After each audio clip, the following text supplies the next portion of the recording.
KMFA semua, selamat datang di podcast KPUM bersama calon anggota BPM Fakultas Hukum Universitas Padjadjaran. Perkenalkan, nama aku Nida yang akan menjadi moderator pada sesi podcast kali ini. Nah, pada kesempatan kali ini nih, kita akan berbincang-bincang dengan kandidat anggota BPM 2025. Nah, bagi kalian yang ingin tahu lebih dalam, jangan lupa untuk saksikan dan juga dengarkan hingga akhir ya. Nah, mungkin sebelum kita masuk ke sesi-sesi yang lebih mendalam nih Kang, boleh mungkin Akangnya memperkenalkan diri terlebih dahulu agar teman-teman dari KMFA juga bisa mengenal. Assalamualaikum warahmatullahi wabarakatuh. Selamat pagi, siang, sore untuk KMFA yang sedang menonton podcast kali ini. Perkenalkan, nama saya Aditya Wijaya, saya dari angkatan 2022.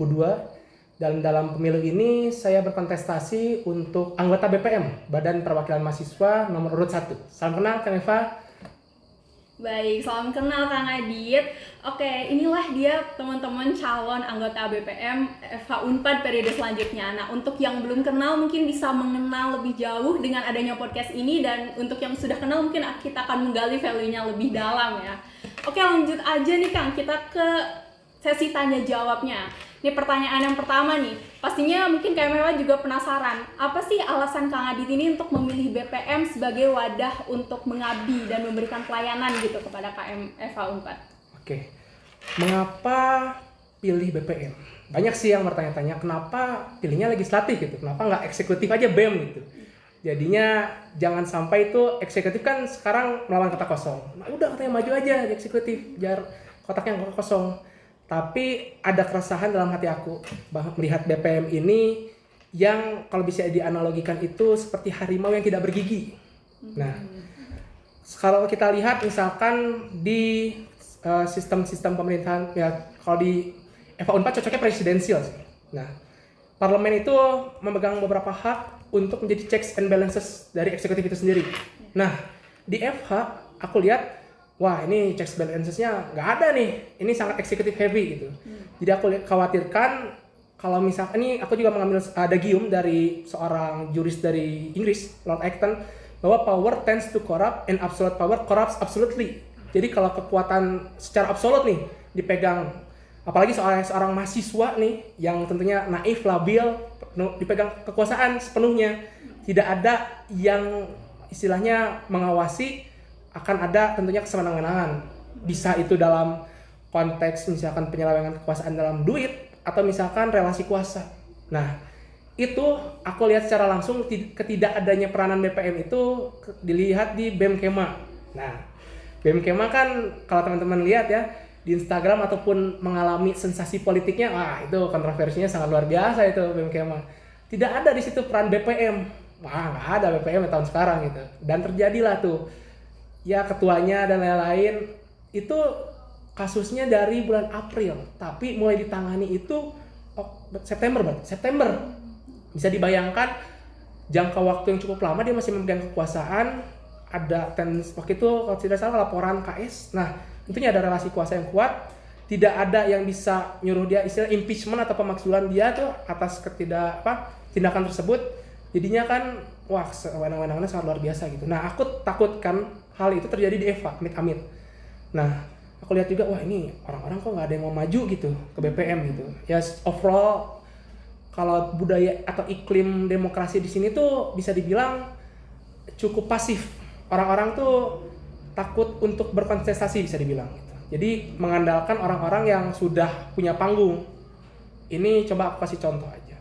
Misalkan di FH Unpad ini trennya biasanya orang-orangnya maju dari pergerakan. Kalau kita lihat trennya, baik itu misalkan dari bagian ketua atau wakil. Nah, kita jangan sampai terkena tren itu gitu.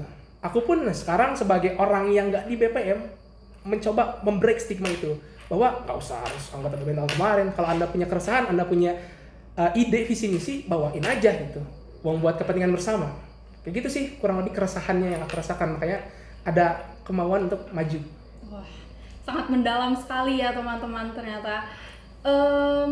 Mungkin tadi sempat Kang Adi tuh bilang bahwa BPM ini seakan-akan seperti harimau yang tidak bergigi gitu ya. Nah mungkin biar KMFA ini lebih tahu gitu, kita yang mendasar dulu lah Kang ke bahasnya. Sebenarnya BPM itu apa sih? Terutama mungkin bapak-bapak masih ada yang belum tahu gitu, BPM itu apa, fungsinya apa, wewenangnya seperti apa, mungkin bisa dijelaskan Kang. Oke. BPM itu memiliki nama panjangnya Badan Perwakilan Mahasiswa. Jadi BPM itu hadir di sini untuk mewakili yang nonton sekarang, mewakili aspirasi apa yang kalian miliki, apa yang ingin kalian advokasikan, peraturan apa yang seharusnya ada untuk melengkapi infrastruktur politik yang ada di EVA itu sendiri. Nah, aku lihat ini sebenarnya ada di ADART dan konstitusi sebenarnya. BPM itu tugas fungsi dasarnya legislasi, aspirasi, advokasi. Tapi berdasarkan praktik legislasi, misalkan tahun ini tidak ada produk hukum. Dan ketika aku coba sandingkan BPM di FH Unpad dengan FH lainnya, wah kalah telak. Jauh peraturan-peraturan hukumnya itu. Kita kalau bandingkan secara konkret adalah FH Unpas. BPM FH Unpas itu, wah itu peraturan-peraturannya komplit semuanya. Pun tentang KPUM sendiri ada peraturannya sendiri gitu. Itu makanya aku apalagi dengan background mungkinnya sebagai anak hukum tata negara melihat, wah ini penataan negara FH nih kacau ini. Kita setidaknya harus ada political will. Oleh karena itu kita harus membenarkan hal tersebut. Nah, aspirasi dan advokasi. Aspirasi dan advokasi ini pada utamanya sebenarnya tugas BPM, bukan tugas BEM. Nah, misalkan kalau teman-teman sekarang suruh isi berjangka lama bersama dekanat, itu mengadvokasikan aspirasi kalian bukan? Kenapa yang megang BEM? Itu yang menjadi pertanyaan sebenarnya. Kenapa BPM istilahnya itu kan atau kolaborasi ya dengan wadah aspirasi. Berarti subordinate lah, bisa dibilang BPM di bawah. Padahal kan BPM seharusnya yang nge-lead hal tersebut. Yang menyampaikan ke dekanat harusnya BPM. Ya itu menunjukkan taringnya. Di situ seharusnya BPM bisa menunjukkan eksistensi dan prestige marwah dia sebagai organisasi perwakilan, bahwa dia kejawantahan kedaulatan mahasiswa kalau di sini. Nah, aku lihat BPM ini seharusnya bisa bercermin dari DPR, Dewan Perwakilan Rakyat. Dia bisa ngepres ke eksekutifnya gitu. Ketika ada kewenangan, terus dia bisa mengatur kayak tadi misalkan ada kasus di mana seorang ketua itu terkena KS, misalkan dia melakukan KS. Tidak ada peraturan yang mengatur istilahnya di EVA ya, kecuali peraturannya dari peraturan rektor atau Permendikbud dan lain-lain. Harusnya EVA juga BPM membuat peraturan turunan yang mana dia bisa ketika dilaporkan ke misalkan Satgas dalam tempo waktu 7 hari misalkan dinonaktifkan dulu agar tidak terjadi relasi kuasa tersebut. Nah, ini seharusnya menjadi peran yang diambil oleh BPM. Jadi jangan sampai, ini bukan meminimalisir peran BEM, tapi malu lah gitu peran yang seharusnya diisi oleh BPM malah diisinya sama BEM. Nah, inilah yang istilahnya ya banyak orang menganalogikan bahwa BPM itu kurang seksi istilahnya. Seksi di sini tuh apa gitu yang didapatkan dari join dari BPM? Paling sidang, rapat dan lain-lain. Padahal itu miniatur politik kita gitu, dan kita harus belajar dari situ agar memahaminya secara makronya, secara Indonesia secara keseluruhan. Kalau kita nggak mengerti yang kecil, bagaimana yang gede? Gitu.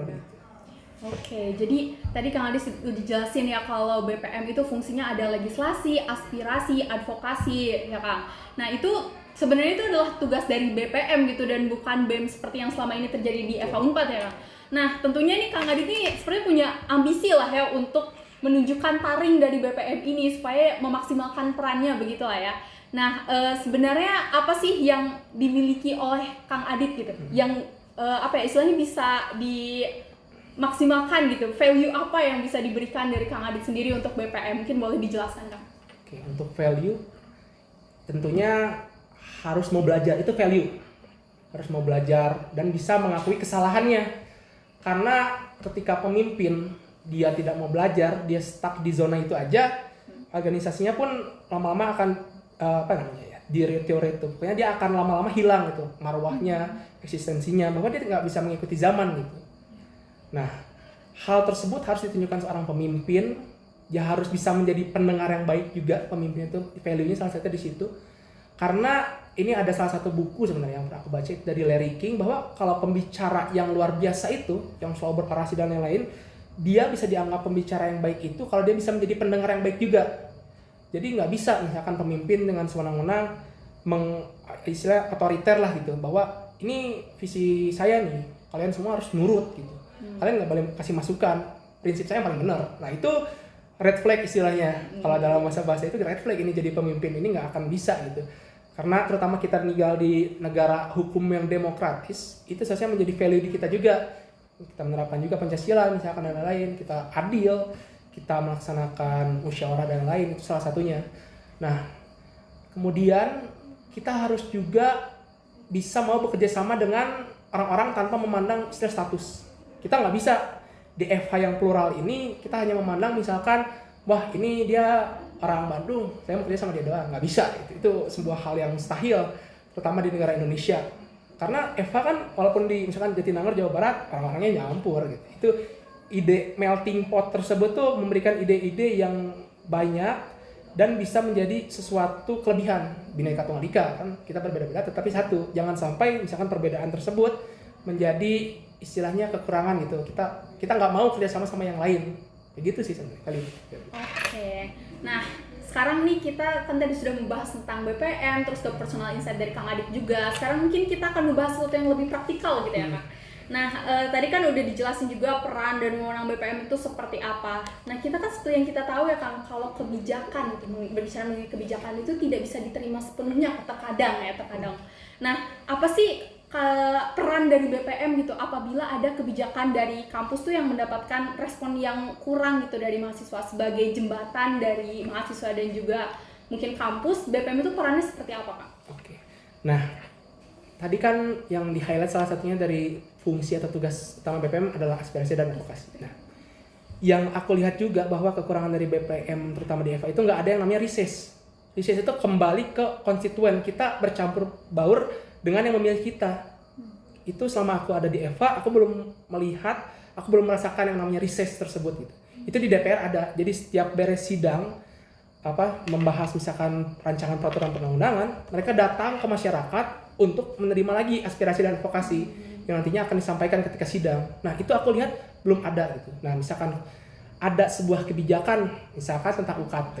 Nah, itu bisa diadakan misalkan recess atau misalkan rapat secara keseluruhan dengan misalkan UKMF ataupun dengan keseluruhan KMF aja tanpa memandang bahwa dia harus join ke UKMF atau tidak, karena kan dia termasuk ke dalam KMFA gitu, dan mereka mempunyai suara andil.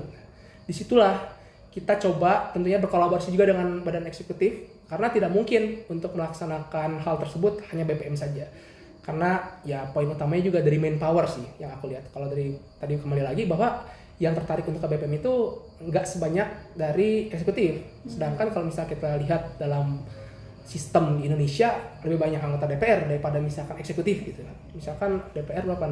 DPR ada 400 lah mungkin. Sedangkan kan eksekutif di istana itu ada berapa gitu. Nah, itu menjadi sesuatu yang sulit juga. Jadi memang harus berkolaborasi dengan BEM. Kemudian kita coba adakan rapat gitu mengenai kebijakan tersebut. Jadi kalau misalkan bisa dibilang harmonisasi lah mengenai pendapat tersebut. Jadi jangan sampai badan eksekutif hanya menentukan sendiri tanpa berunding dulu dengan KMFH itu sendiri. Karena ya berarti mereka menggeneralisasi pendapat mereka bahwa pendapat mereka yang benar. Kan nggak bisa seperti itu. Jadi setidaknya misalkan sulit untuk mengumpulkan kurang lebih 1000 lah, kalau 3 angkatan termuda itu 1100-an. Nah, ketua angkatan di situ diberdayakan gitu untuk mencoba jadi bukan juru bicara, bisa bilang juru bicara lah untuk menampung aspirasi. Ya betul, perpanjangan tangan dari angkatan masing-masing gitu. Karena misalkan sulit nih, misalkan Kang buat ngumpulin sekian-sekian, oke, ketua angkatan kita berdayakan. Nah, disitulah peran ketua angkatan juga kita coba berdayakan dari BPM gitu. Jangan sampai ketua angkatan istilahnya perannya diminimalisasi, tapi selesai dimaksimalisasi. Nah, perannya itu oleh BPM. Oke, sangat ini sekali ya mekanismenya, sudah sangat matang ya Kang Adit. Nah, mungkin tadi itu selain dari advokasi itu tuh kan ada salah satu fungsi BPM itu yaitu pengawasan gitu ya. Nah, sebenarnya tuh yang diawasi tuh exactly-nya apa sih Kang? Yang diawasi apakah proker-prokernya? Terus mungkin kalau BPM sendiri punya proker tuh berarti siapa nanti yang mengawasinya? Oke. Nah, benar. Itu tadi kelupaan pengawasan. Nah, pengawasan ini sebenarnya tugas yang krusial juga dan bisa jadi bargaining chip antara legislatif dengan eksekutif. Contohnya di bagian siap. Kalau misalkan di DPR kan ada hak budgeting ketika menyusun APBN atau misalkan di daerah APBD. Nah, disitulah BPM bisa ada bargaining. Misalkan ketika rapat kerja, nah menanyakan ke badan eksekutif, urgensi apa dari program kerja ini untuk mendapatkan siap. Apakah ini program kerja baru atau program kerja yang terusan. Kalau misalkan program kerja yang terusan atau warisan, ini relevan nggak buat zaman sekarang? Karena banyak program kerja tuh yang warisan doang. Jadi misalkan, wah ini nggak enak nih kalau nggak diterusin, nggak enak ke akang yang sebelumnya, ke TT sebelumnya. Misalkan ini legacy mereka, kan ada yang kayak gitu. Nah, kadang ada program kerja baru yang seharusnya mendapatkan misalkan tambahan dana atau gimana, tapi terhalang oleh warisan tersebut. Nah, itu bisa menjadi ketika hak budgeting dipertanyakan juga urgensitasnya, membawa inovasi apa.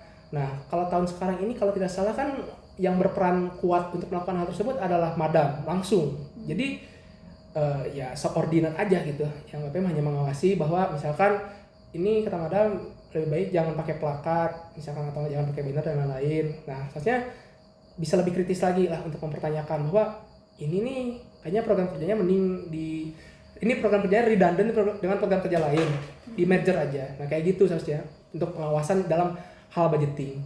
Dan untuk program kerja pun harusnya ada penilaian juga sih.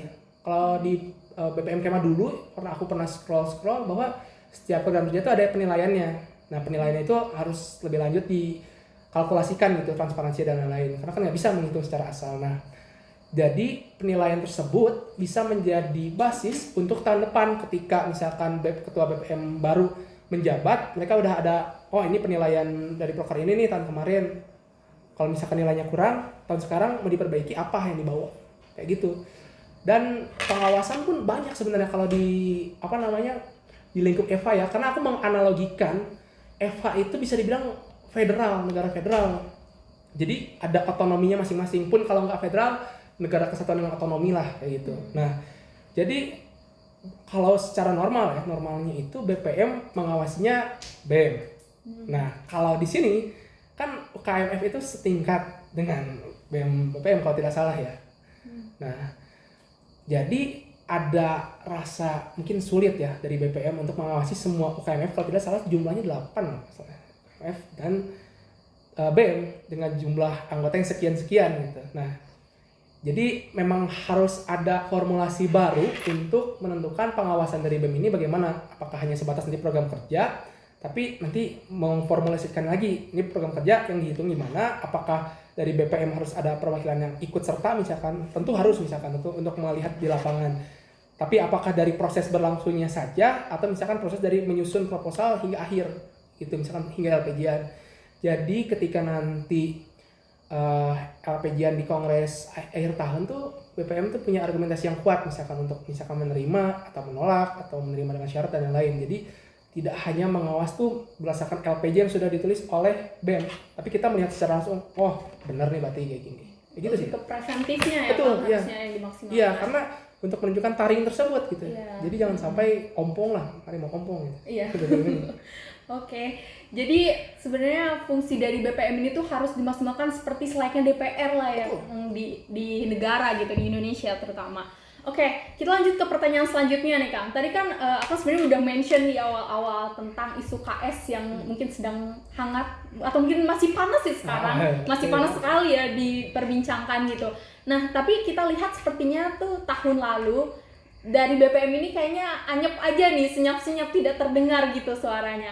Nah, Kang Adit sendiri, menurut Kang Adit seharusnya tuh BPM tuh melakukan apa sih langkah-langkah yang bisa untuk menunjukkan taringnya gitu, untuk menyikapi persoalan-persoalan di mahasiswa seperti ini. Oke. Nah, untuk misalkan isu KS ya. Nah, isu KS itu kan bisa bilang isu yang sensitif juga ya. Iya. Nah, setidak-tidaknya BPM tuh bisa memberikan peraturan di internalnya dulu dengan misalkan menyusun kode etik. Nah, dari kode etik tersebut siapa yang menegakkan? Yaitu badan kehormatannya yang nanti BPM misalkan bikin untuk menegakkan, misalkan ada salah satu anggota yang dilaporkan ke Satgas. Nah, tentu harus ada itu juga kan proses dan lain-lain untuk melihat ini benar atau enggak. Kita bekerjasama misalkan dengan Satgas PPKS-nya, kita mempertanyakan, dan berdasarkan kode etik, misalkan ada kode etik yang berkorelasi dengan hal tersebut, tentunya ada beberapa misalkan SP atau langsung dikeluarkan kayak gitu. Jadi tidak-tidaknya harus dari dalam dulu. Jadi setidaknya dari internal BPM tuh menyatakan bahwa kita anti ini terhadap KS, kita sangat mengutuk keras tindakan KS ini. Salah satu tindakannya adalah menjaga anggotanya agar menjauhi tindakan tersebut. Bisa misalkan dari kode etik, atau kan misalkan ya memberikan contoh lah, memberi contoh, memberi nasihat, memberi khotbah misalkan tentang isu ini. Jadi kita memberitahu juga bahwa di internal misalkan dari komisi-komisi, deputi-deputi, jangan pernah kayak gini. Ini tentunya sangat bertentangan ya kalau misalkan apalagi anak hukum melakukan hal ini gitu. Bukannya mereduksi fakultas lain, tapi seharusnya orang hukum itu lebih mengetahui gitu tentang hal ini. Pertama, hukum kan tidak belajarnya tentang hukum doang, tapi ada etika, moral, nalar, itu seharusnya dipakai agar tindakan-tindakan itu, wah ini salah nih, menjauhi lah seharusnya. Nah, dan untuk lingkup fakultas misalkan, yang bisa dilakukan adalah ya membuat peraturan mahasiswa turunan misalkan dari peraturan rektor atau dari Permendikbud terkait hal ini. Jadi nanti disusun misalkan naskah akademik, urgensitasnya apa, melakukan rapat dengar pendapat dengan UKMF, dan ketika sudah disepakati bahwa kan disepakati kalau nggak salah di dalam ADART dan konstitusi itu disepakati harus bersama BEM. Jadi kurang lebih mirip di Indonesia, harus disepakati antara DPR dengan Presiden. Nah, hal tersebut dilakukan. Jadi ada sebuah peraturan nih, karena kadang-kadang kalau di Indonesia ini yang pandangannya normatif menganggap bahwa wah ini tidak ada peraturannya berarti saya boleh melanggar. Nah, jadi kita kadang harus membuat aja langsung ini ada peraturannya. Nah, dari situlah peraturan tersebut harus ditegakkan misalkan dengan membuat mahkamah mahasiswa yang ad hoc misalkan. Nah, membuat itu untuk ya memberi putusan terhadap orang ini. Berarti kalau misalkan dia dia tuh tersangka, nah berarti bisa dikeluarkan dan nanti bisa kasih misalkan laporannya ke dekanat. Ini orang melakukan KS nih, mau lakukan apa dari dekanat? Apakah mau diskors, mau dewa atau apa? Jadi dari kita udah memberikan tindakan, kasih lapor kita ke dekanat gitu. Wah, orang KS nih, jangan dilindungi, nggak boleh, kasihan korban dan lain-lain. Jadi harus ada hal tersebut gitu. Selain itu ya bekerja sama juga misalkan dengan BEM, APP untuk membicarakan hal tersebut. Karena kan APP juga lebih tahu mengenai hal tersebut. Nah, BPM nantinya kalau membahas hal itu harus sering berkonsultasi dengan APP, pun itu juga dengan Satgas. Mau Satgas itu Satgas fakultas ataupun Satgas yang secara universitas secara keseluruhan. Oke, sebenarnya banyak banget ya yang bisa dilakukan oleh BPM ini gitu ya untuk menghadapi permasalahan-permasalahan terutama isu KS yang sekarang lagi hangat-hangatnya lah ya Kang. Nah, oke, selanjutnya kita ke topik yang selanjutnya nih Kang, tentang keterlibatan mahasiswa. Nah, menurut Kang Adit sendiri ini sebagai badan perwakilan gitu ya, legislasi dari mahasiswanya, tentunya pasti sedikit banyak tahu lah tentang culture-nya, KMFA ini seperti apa. Mungkin boleh dijelaskan seberapa dekat gitu pengetahuan Kang Adit tentang KMFA ini Kang? Oke. Nah, kalau kita melihat dari iklim politik, KMFA ini bisa dibilang sangat mendukung, tapi kurang mau untuk mengajukan diri. Jadi misalkan ada temannya yang mau maju, didukung sama dia, tapi tidak ada istilahnya hasrat kompetitif. Mungkin orang menganggap, wah ngapain kompetitif, ada yang mau maju, atau enggak misalkan takut merusak pertemanan yang lain. Tapi sebenarnya itu hal yang dinormalisasikan gitu untuk kontestasi. Karena misalkan maju itu menambah legitimasi dari pemenangnya. Jadi misalkan melawan kota kosong, melawan orang lain, pasti akan legitimasinya akan terasanya tuh melawan orang lain, bahwa wah dia lawan orang lain nih, berarti adu sengit misalkan pas debat juga dan lain-lain. Meningkatkan value juga ya. Betul, meningkatkan value. Terus terutama kita sebagai fakultas hukum, mahasiswa hukum, mengenal mana kalau misalkan apalagi HTN itu kan erat dengan politik ya. Jadi bisa dibilang politik itu hukum itu adalah produk politik dan hukum itu mengekang politik. Jadi ya berkaitan. Jadi kita nggak bisa gitu untuk apatis. Jadi apatis misalkan dari isu fakultas untuk maju ataupun misalkan apatis terhadap isu-isu yang menggempur Indonesia. Jadi ya terutama bagi KMFA kedepannya harapannya bisa berkontestasi lah gitu, mengajukan diri aja gitu. Karena untuk kesehatan sistem politik ataupun demokrasi. Nah, disinilah peran BPM juga ada seharusnya untuk mengadakan pendidikan politik terhadap KMFA. Karena KMFA ini kalau misalkan dia tidak diberi sarana prasarana dalam hal misalkan pendidikan politik ya akan sulit gitu. Mereka akan menganggap politik itu ya sudah yang ada di TV, ada di Twitter dan lain. Sedangkan kan ada politik kampus yang mana seharusnya BPM dan BEM berarti bekerja sama ya mengadakan aja misalkan pendidikan politik mengenai urgensitasnya dan misalkan bisa melalui KPUM melakukan sosialisasi yang sangat intensif dari awal misalkan dari awal kepengurusan mengenai hal ini. Jadi apa saja tahapan-tahapannya, apa saja prosedurnya dan lain-lain. Kemudian ketika kampanye apa, mungkin bisa juga mendatangkan ahli-ahli misalkan dari Perludem mengenai urgensitasnya pendidikan politik digabungkan dengan misalkan politiknya secara nasional gitu, korelasinya kayak gitu. Jadi ya bisa dibilang disimpulkan bahwa KMF itu benar keluarga mereka erat sekali. Oleh karena erat itu jadi kurang mau untuk berkontestasi bahwa udahlah ini keluarga silakan aja. Iya. Gitu sih. Ini bisa dilihat dari anggota BPM sendiri yang nyalon cuma 2. Angkatan bawah-bawah tuh aku pun mempertanyakan lah ini kemana ya? Apakah ada yang salah dengan hal ini sampai mereka nggak mau maju? Dan aku sayangkan hal itu gitu.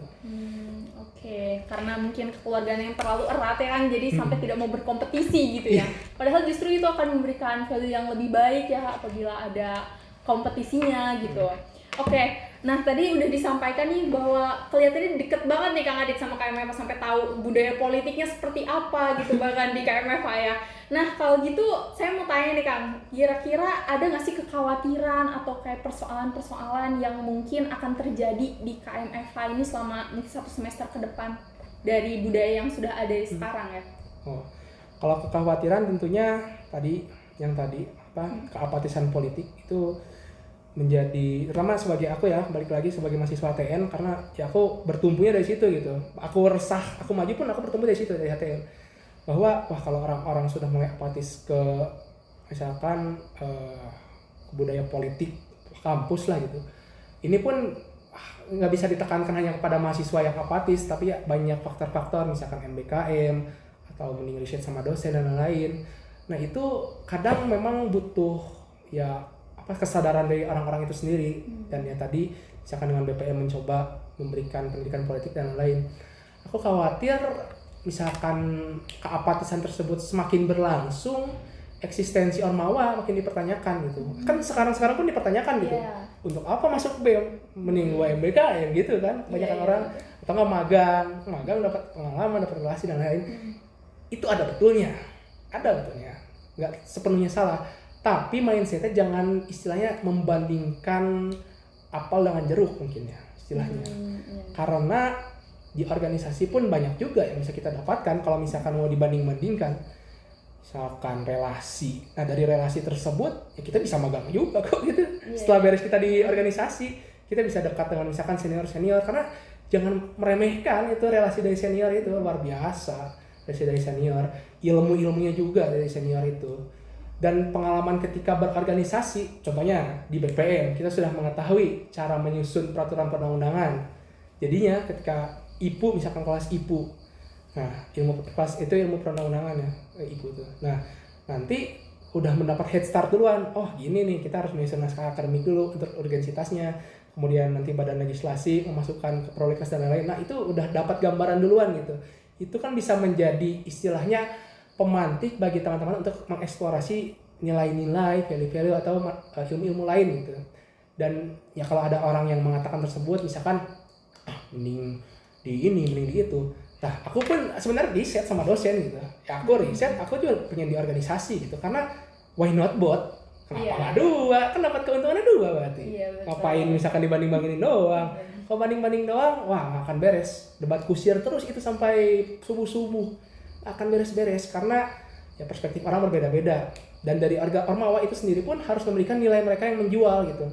Mereka misalkan tidak memberikan value atau essentials values yang dibutuhkan oleh mahasiswa dan tidak mengikuti perkembangan zaman, ya mereka akan ketinggalan zaman, mereka akan menjadi fosil, mereka nggak akan diikuti lagi. Jadi memang harus dari dua sisi, dari mahasiswanya ada kesadaran bahwa tidak bijak sih membanding-bandingkan, dan dari Ormawa pun menyajikan bahwa kita ada ini loh, kayak gitu sih kurang lebih. Oke, jadi kekhawatirannya yang paling besar itu adalah apatis politik gitu ya.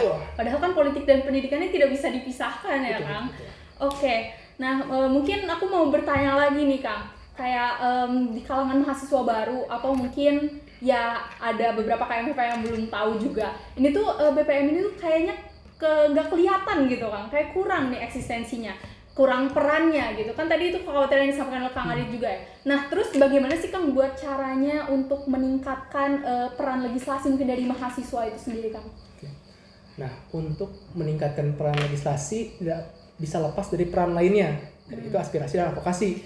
Karena untuk membuat legislasi tersebut butuh aspirasi dan advokasi. Nggak bisa kayak pemerintah misalkan tiba-tiba bikin cipta kerja, tiba-tiba ke IKN, kan nggak bisa gitu. Itu apa fenomena yang wah aneh lah gitu. Itu kalau kata profesi itu autocratic legalism lah. Nah, oleh karena itu kita harus menarik kembali itu peran advokasi aspirasi tersebut dari misalkan BEM. Karena gini, yang aku lihat itu tadi kan sudah saya sempat mention juga bahwa tugas-tugas tersebut ditarik ke BEM. Yeah. Aku pernah bincang juga dengan mantan ketua BPM bahwasannya dulu tuh tugas-tugasnya kebanyakan oleh BPM kok gitu, kayak care center itu dipegang BPM. Nah, itu terjadi misalkan pemindahan kekuasaan itu terjadi karena ya dari BPM sendiri waktu itu kurang manpower, jadi dipindahkan. Itu bisa dibilang kalau itu adalah konvensi ketatanegaraan karena praktik berulang terhadap pembagian kekuasaan tersebut. Jadi yang mana seharusnya itu punya BPM tapi ke BEM dulu karena ada urgensitas, ini BPM nggak bisa nih tugas konstitusionalnya dilaksanakan, ya udah ke BEM dulu. Tapi saking terlalu lamanya ya BEM menjadi nyaman istilahnya gitu. Jadi seolah seperti tugasnya BEM gitu. Tugasnya BEM. Ini bukannya meminimalisir peran BEM, tapi ini harus dikatakan bahwa itulah tugas konstitusionalnya gitu, tugas konstitusional BPM. Misalkan kita lihat yang lebih aktif dalam mengadvokasikan aspirasi dari mahasiswa adalah BEM. Ini kita bisa lihat dari peran departemen Adkesma. Nah, semua peran advokasi dipegang mereka. Bagus sih, maksudnya kinerja mereka bagus gitu.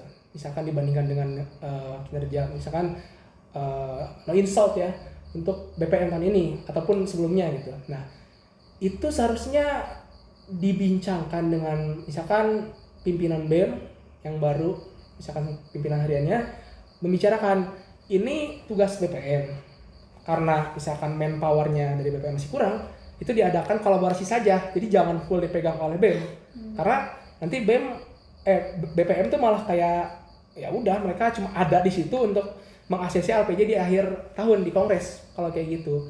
Nah, kalau misalkan ambil contoh lagi dari kampus-kampus lain, tugas aspirasi dan advokasi itu masih dipegang oleh BPM juga gitu. Kita ambil lagi contoh deh Unpas gitu. Ini karena Unpas itu yang aku lihat paling jalan BPM-nya di situ, yang banyak menghasilkan produk hukum. Nah, di situ yang mengadakan survei-survei, soalnya survei-survei pun diadakannya seharusnya oleh BPM gitu.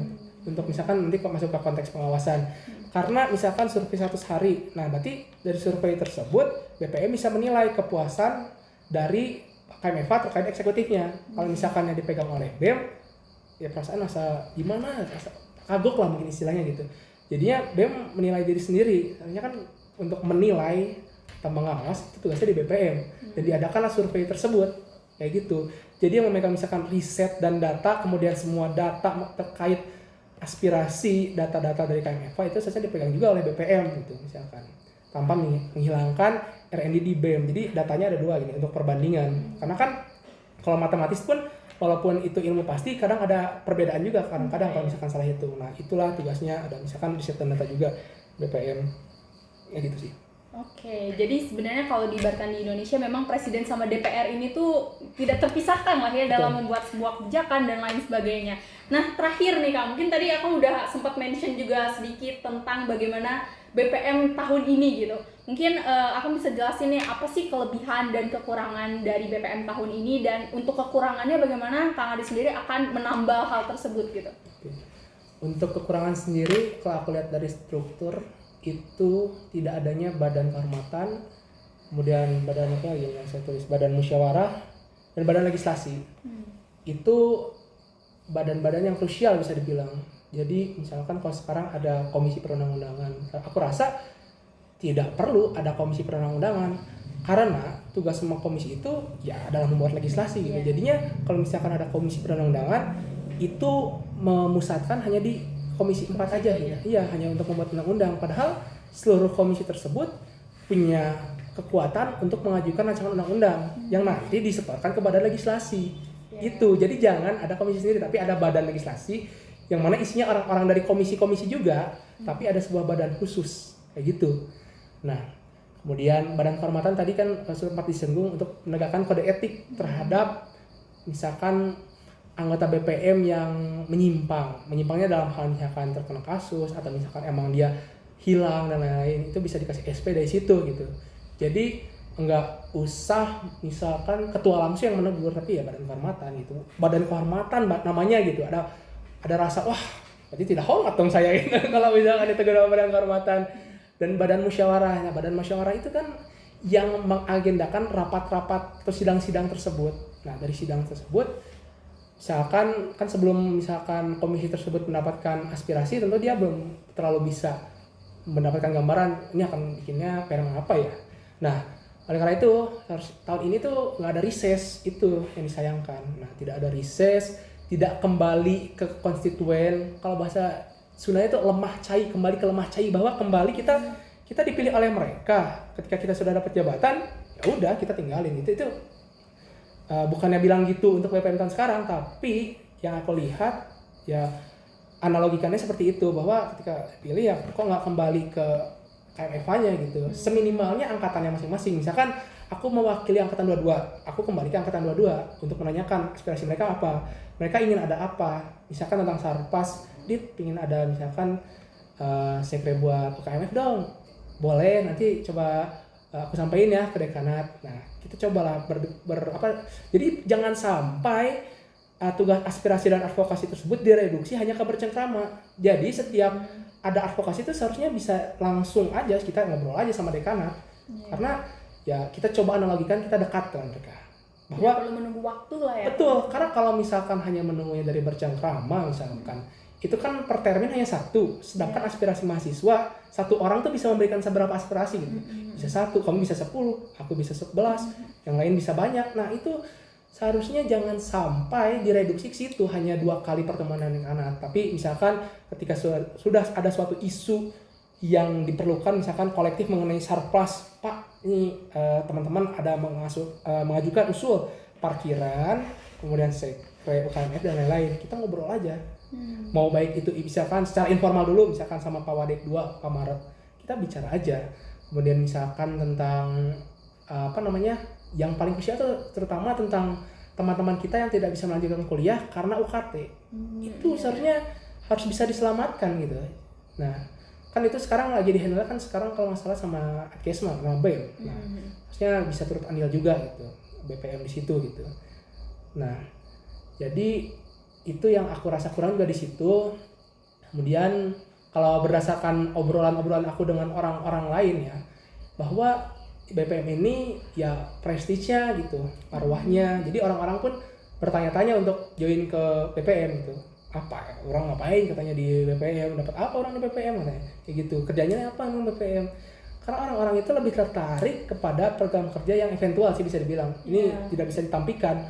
Nah, BPM itu lebih ke fungsional gitu, untuk menjaga atau mengawas ketika eventual berlangsung. Jadi nggak bisa gitu ketika eventual tersebut tidak diawas, karena ya tadi balik lagi banyak tendensi terutama ketika sebagai mahasiswa ya ada naif-naifnya gitu, wah ini bisa kali ya, ini selip tapi ya walaupun harus tetap husnuzon, ya husnuzonnya juga jangan cara mengawasi kayak gitu biar tidak ada fitnah, jadi tetap ada bukti konkret ketika dia melakukan nah ini gitu.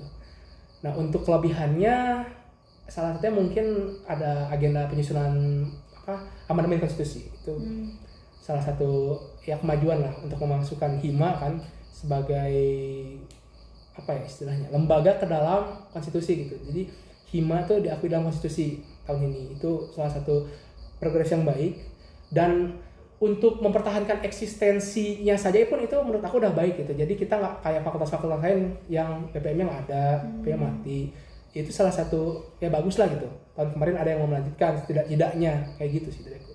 Oke, nah pertanyaan tadi itu merupakan pertanyaan terakhir nih Kang Adit. Nah mungkin boleh Kang Adit memberikan closing statement atau kesimpulan gitu atas tadi kita sesi tanya jawab yang sudah membahas banyak sekali hal ya Kang. Boleh minum dulu? Oh enggak. Minum dulu ya. Minum dulu sedikit. Oke, untuk closing statement sendiri yang mau aku sampaikan pertama ke MFA, jangan pernah menjadi apatis dalam berbagai hal, baik itu dalam politik ataupun dalam hal-hal basic kayak simpati dan empati. Itu kan hal-hal basic yang seharusnya bisa kita tegakkan melalui etika. Nah, hal-hal itu jangan sampai ditinggalkan. Kita harus bisa menjadi contoh ya.